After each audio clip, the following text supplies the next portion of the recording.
Bugün 3000'ge düşet kömür. Bir sklad kaptel pişirip atabız. Ya.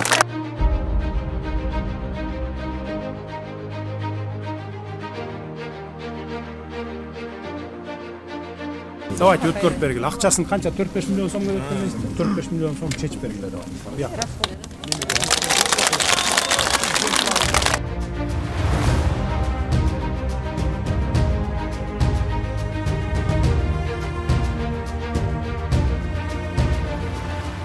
Жакшы турасыздарбы? Үшүп эйлесиңерби? Көмүрүңөр барбы? Бүгүн 3000'ge düşet kömür. Bir sklad kaptel pişirip atabız. Ya.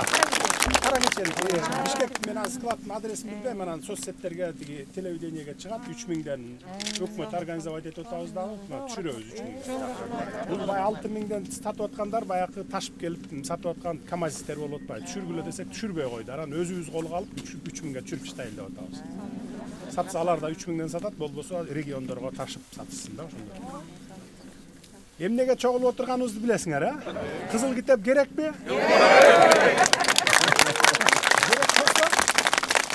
Керек болсо анда мындай. Биз бул ТЭЦти ишке киргизебиз.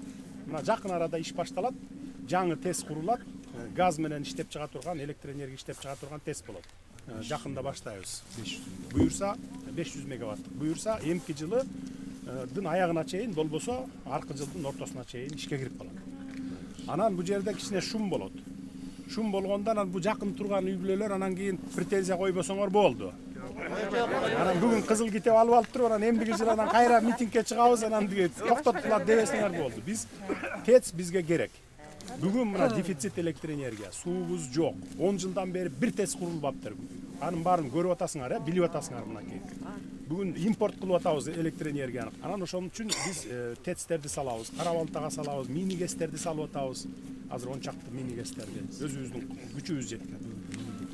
Ошон үчүн бүгүн мен өкмөткө тапшырма берем.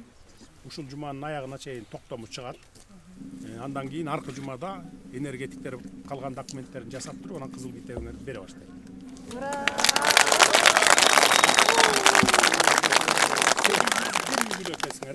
801 үй бүлө экенсиңер, 730'ун ардыкы баары даяр экен, 71'i жок экен.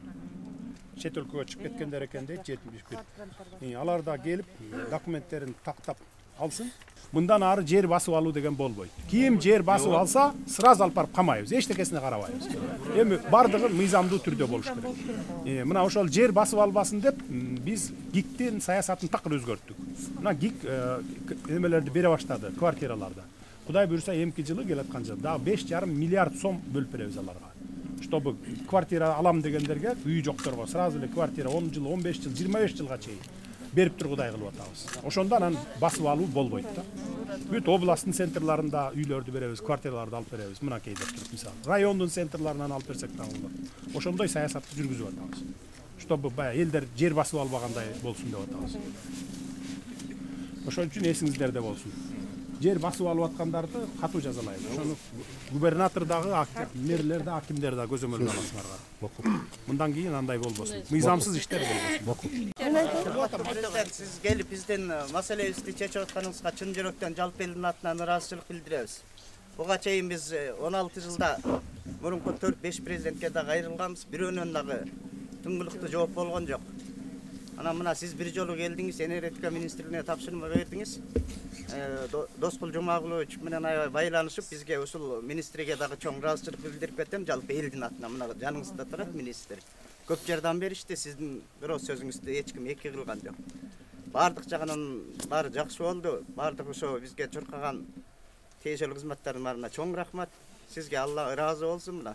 Чыныгы элдик президент ошентип элдин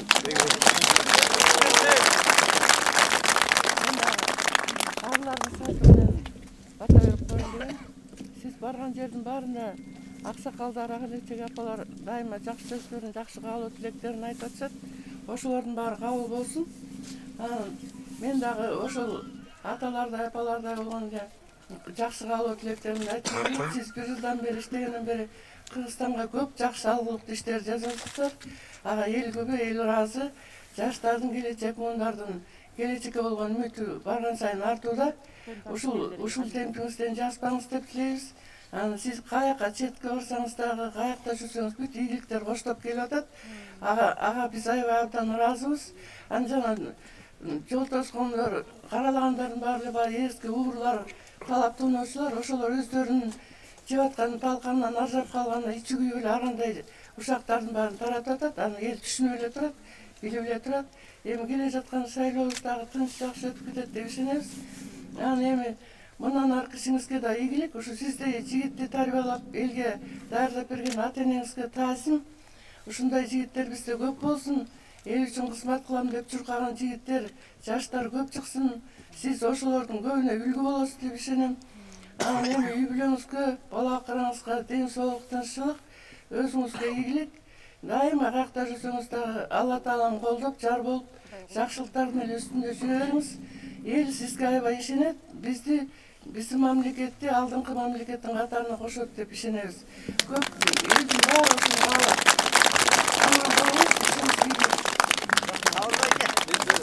Мындай дагы бир көйнөй бар да. Биздин азыр жаш балдарыбыз, биз өзүбүз кош бойлуулар, корукчандар бу Горбольницага карайбыз да. Азыр пока Ленинский районунун эмесинде отурабыз да. Анан эгер Сокулукка кирип калсак, биз Сокулуктардын больницасына, Сокулуктун школуна, садигине барышта кичине көйгөй жаратат да бизге ошол аягында бар. Анан колдон келсе бир чечип берсеңиздер, могу шаарга эле караган бизге кичине жакшыраак болуп атат да. Сокулукка мейлибиз ба? Сокулуктан ала берелик. Көбүнчө жайгашканы да ушунда болуп атат. Биз бул эмес, дагы бир-эки конуштар убагында Чүй областына берилген болчу да жерлер. Биз айтып атабыз бүгүнкү күндө бергиле бизге, биз алганга даярбыз. Бир гана бир талабы болуп атат. Бул деген азыр Сокулук аким менен да сүйлөштүк. Ген планын чийип бергиле, бир чыгым кылып туруп, бир 4 миллионго жакын, 5 миллионго жакын акча каражат болот экен. Чийип туруп бизге Бишкекке өткөрүп бериле болду. Бизге өткөрсө эле биз ошо общий ген планга Биз эми азыр соңгуч ушул жерде шаардын эле четинде туруп атпайбы? Соңгуч бул дагы баягы өткөндө келгенде айткан го, баягы мэр Байлоо деген мезгилде токтом чыгарып салган экен да. Азыр эми биз аны эмне менен Абегаш менен сүйлөштүк, Икылкын менен анын маселени карап чыгайлы. Эгер болсо бизге деле удобный болот экен. Ал маселени азыр биз ген план кандай кылабыз, каяктан акча каражатын баарын карап чыгып анан ошону карайбыз. Бишкектен алып атат. Мындай кылып сизге мен кылам. Бул өзү негизи Бишкектин эле чекесинде турган. Ошол экен да. Сокулукка алыс мисалы. Давайте өткөрүп бергиле. Акчасын канча 4-5 миллион сом керек экен. 4-5 миллион сом чечип бергиле давай. Бияка.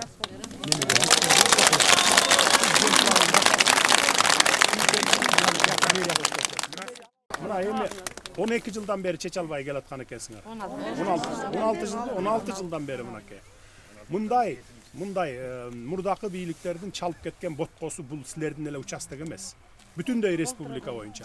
Ошону четинен биз иреттеп коюп келатабыз мынакей. Бардыгын эми бардык тармактарда бул силердин жер участогу эле эмес, бүт эле мамлекеттик министрликтерде бар, областтарда бар, район, айыл өкмөттөрдө бар, тоо кен тармагында бар, бүт баары тең. Мына бир эле музейди, Кудай буйрса 4-5 күндөн кийин музейди да ачабыз. Мына аны да билесиңер, бир жыгач атты 14 000 еврога алып келип койгон. Бир жыгачты тиги союлду алып барып $600 алдык деп койгон анын баарын. Биз ошого 23 миллион силердин акчаңардан бердик немистерге. Мына ошону ачыш үчүн. Убакыттан кийин болжол менен кызыл ала баштайбыз. Кызыл китеп, так, бир ай болуп калабы. Алиев Азиз мырза. Болжол менен дейм да. Бүгүн эртең кечке чейин токтом чыгарып бересиңер. Кабминдин чечимин чыгарып бересиңер. Местный власть постановленияларга өткөрүп берет. Так, андан кийин силерге канча убакыт керек? Бизге где-то в течение где-то 3 жума. 3 жума эмнеге канчалык жок? Процедура ушундай болот. Согласование канчадан бери калган демекте. 3 жума. Так, 3 жума болсо бүгүн 15-и? Анан кийин 15-и. Где-то бир декабрдын бир 10-дорунда уже кызыл китеп берип баштайт дейсиңер да?